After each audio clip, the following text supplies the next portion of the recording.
I checked it. Put your gloves on. Alright. Same gloves I used. Really? These things are awesome. I need Kevlar one of lines, these. stainless steel staples. We need one of these. The only animal so far that's been able to put a hole in these has been a sloth. Everything else has been okay. Alright, so let's not let him jump. Okay. Because we're running out of legs to fix. Uh-huh.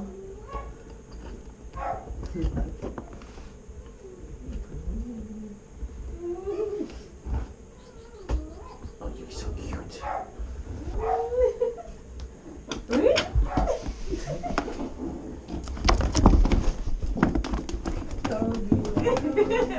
You got him. Oh. We got you. Can y'all cut like his nails? Yeah, they need some trimming. You're so cute. You're so cute. Hi. Yep, there's a dangly. He's so still. It's okay. We got you. Yeah, we got you. Go ahead, put that muzzle on. I'm gonna buy that. Sorry. This thing's so big.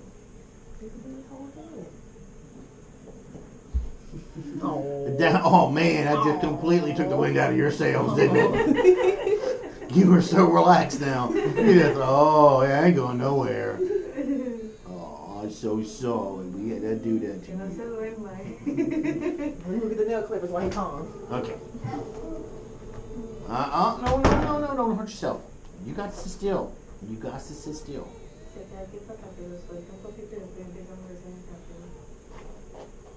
What made you guys decide to get a Fennec fox? This is one of the craziest creatures I've ever had the pleasure of treating. Well, these are some of the craziest people you.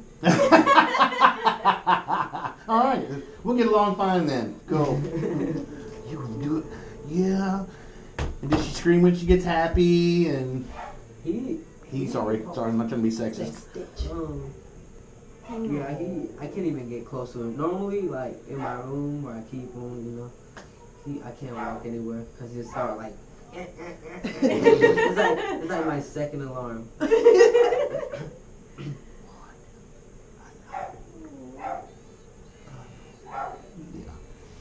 going to turn you over to Amber.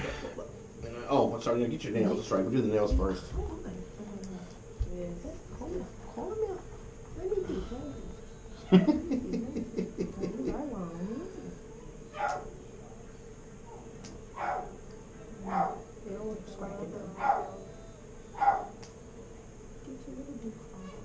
He's so calm. Oh, fine. Let me see. Necesitamos un coso de obligado. At home? Like me. I need Oh, this. he's like 10-year-old.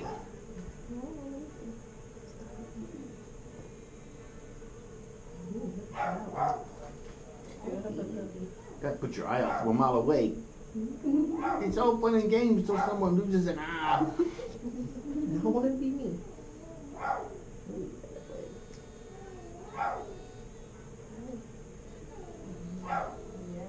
One more. There we go.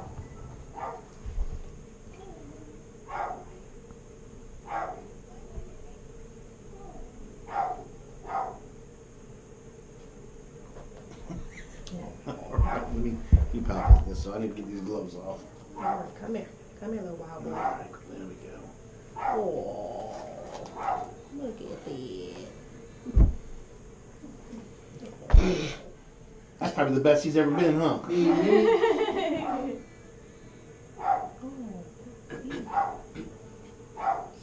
need an x-ray. Oh, that's a little crunchy bones in there. That's not a good thing at all.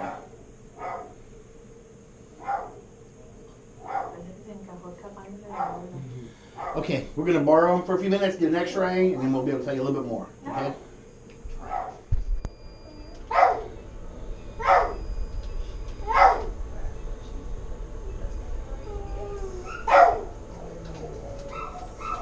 I know, hold still, it's okay.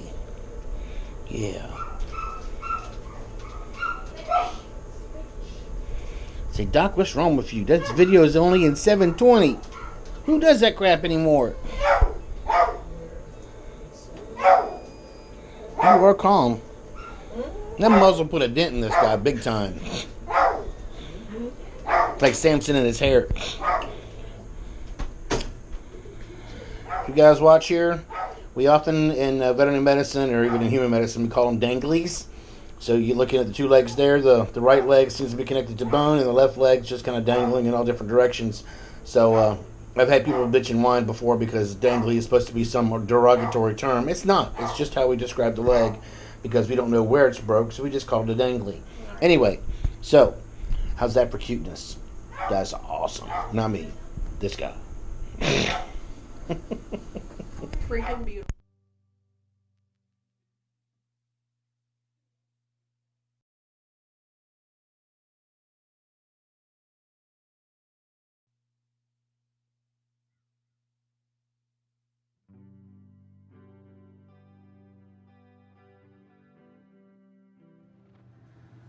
All right, here's the x-rays of our little Fennec fox. I'm in the dark room. You're looking at the screen, and it's actually blown up a little bit. Pull it back. You can see all the details. There you go. Go on forward. You can see a little bit more detail of the fracture. Okay. Ordinarily, I'd want to put this together with an external.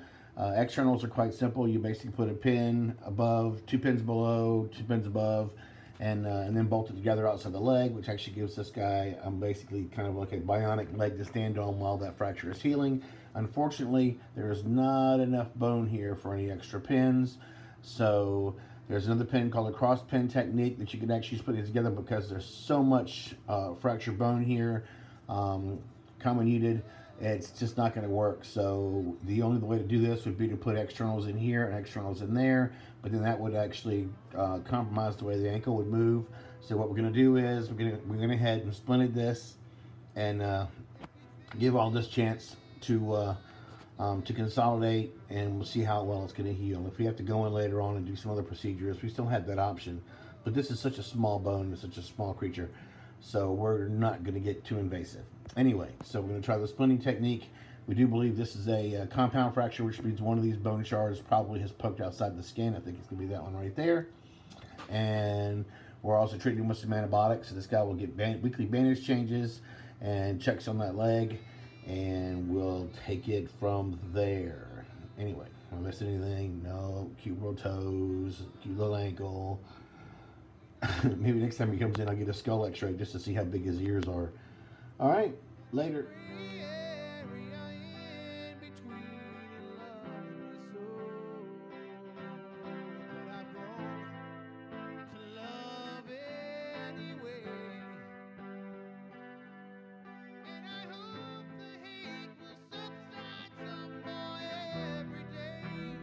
So cute. It's so cute. Oh, so cute. All right, poor guy. Yeah.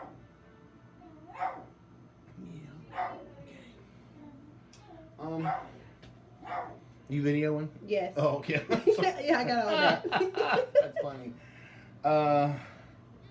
And you sent her the x-rays. This guy's actually got a distal tibial fracture here. I'm not really sure how much will be available for an external. I have to get a real close look at this and see.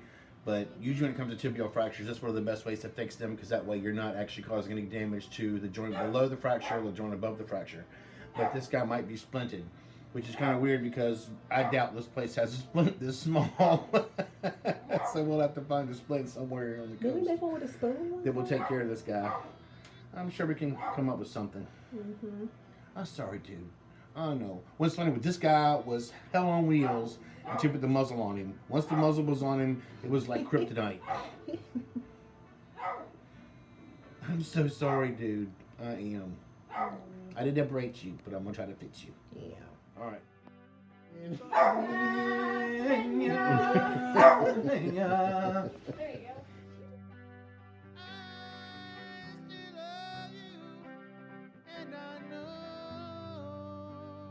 You look looking at the two legs there. The right leg seems to be connected to bone, and the left leg's just kind of dangling in all different directions. So I've had people bitch and whine before because dangly is supposed to be some derogatory term. It's not. It's just how we describe the leg because we don't know where it's broke, so we just call it a dangly. Right. Anyway, so how's that for cuteness? That's awesome. Not me. This guy. Freaking beautiful.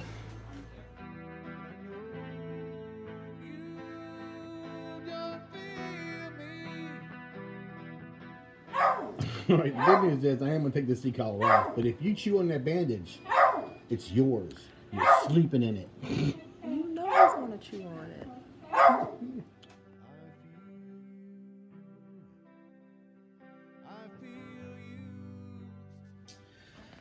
Okay, it is Thursday morning. We're at Bayview. You are looking at the cutest face ever.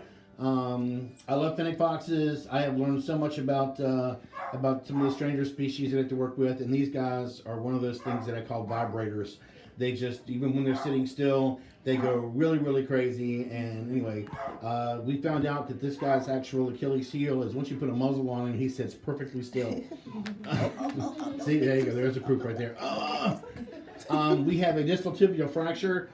There is not enough distal tibia there for you to put some externals in. So this is going to be a splinting case. The only other surgical options might be a cross pinning, but because this bone is so small and so brittle at this point in time, I don't even think that would work. So keeping it immobilized and putting it in a splint is probably this guy's best bet. So that there is a meta splint. The average one we use for Chihuahuas. What I think is kind of cool is your average Chihuahua, we would have to cut off about this much of the bandage. Okay, but because he is a long-legged fox, we got to use the whole thing. I only had to cut off that one small piece at the bottom to make it work for a split. So we do have fox bandages here. How's that for awesome? Anyway, I'm going to put him back in his kennel, send him home with some antibiotics. I do believe this is a compound fracture. It is compound and comminuted. And we will hopefully get this guy healed in about a few weeks. Okay? When are you going to see him again? Next week. Good man. All right, you answered correctly. And the reason being is, if we don't see him next week, or if you're going to see any weird odors or him being more painful in that area, we want to see him sooner. I say this because that bone has broken through the skin, and when it broke through, it may have brought bacteria in with it. Okay? If this is what's happened, then we can be looking at an osteomyelitis and some bone infections, and those are just not good. We may have to amputate a leg if we end up getting that kind of an infection, okay? I will still do my best to save it, but it just starts getting really expensive and really difficult, so nobody wants a bone infection, okay? So we definitely want to see this thing if there's no complications between then and now. We want to make sure that we see it and check out to make sure that it's actually healing. So we'll re-x-ray it next week, we'll take the bandage off, we'll look at that leg and we'll make sure there's no infection and no problems, okay?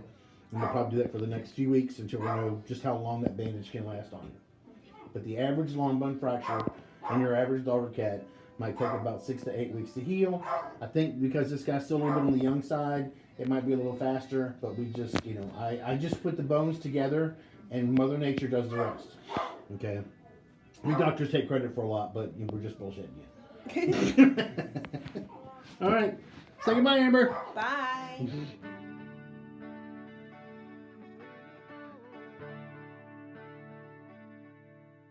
No love, I know hate.